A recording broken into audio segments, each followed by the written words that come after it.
Hi అండి, welcome back to our channel. ఇలా చూసారా అండి, పబ్బిళ్ళలండి ఎంతో క్రిస్పీగా టేస్టీగా ఎలా తయారు చేయాలో చూసిద్దామా.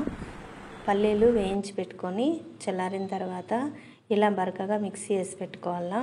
అదే మిక్సీలో 2 పచ్చిమిర్చి, 2 వెల్లుల్లి రెబ్బలు, 1 స్పూన్ ధనియాలు వేసి ఇది కూడా కచ్చా పక్కాగా గ్రైండ్ చేసి పక్కన పెట్టుకోవాలా.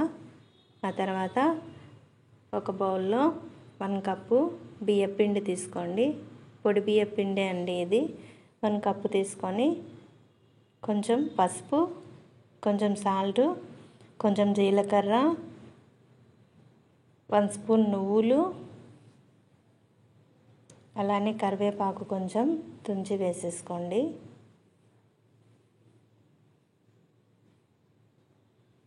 ఆ తర్వాత మనం మిక్సీ పట్టుకున్న పచ్చిమిర్చి పేస్టు, అలానే పల్లీల పౌడర్ వేసి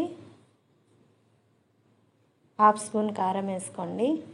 అలానే 1 అవర్ నానబెట్టిన పెసరపప్పు, శనగపప్పు వాటర్ అంతా వంపేసి వేసేసుకోండి. అంతా బాగా కలుపుకోవాలండి. 1 స్పూను బటర్ వేసుకోండి.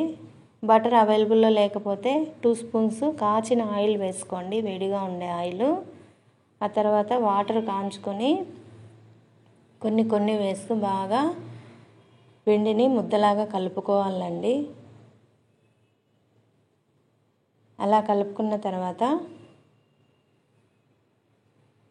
డీప్ ఫ్రైకి సరిపడా ఆయిల్ పెట్టేసి ఆయిల్ కాగే లోపల పిండి ముద్దను చిన్న చిన్న ఉండలుగా చేసుకోవాలండి. పబ్బిళ్ళలు ఒత్తుకోవాలా. ఒక కవర్ తీసుకొని ఆయిల్ స్ప్రెడ్ చేసేసి ఇలా చిన్న చిన్న ఉండలుగా చేసుకొని దానిపైన ఇంకొక కవర్ పెట్టేసి ఒక బౌల్ కానీ ఒక గ్లాస్ కానీ వెడల్పుగా ఉండేది తీసుకొని ఇలా ఒత్తేసుకోండి.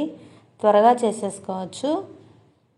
ఇలా చేయడం వల్ల ఫాస్ట్గా తయారు చేసేసుకోవచ్చు మనము. అలా ప్రెస్ చేసుకొని ఆయిల్లో వేసి లో టు మీడియం ఫ్లేమ్లో బాగా ఫ్రై చేసుకోవాలా. మనం వేసిన వెంటనే కలిపెట్టకూడదండి. కాసేపు కాలిన తర్వాత టర్న్ చేసుకోవాలా. అలా ఫ్రై చేసుకోవాలండి.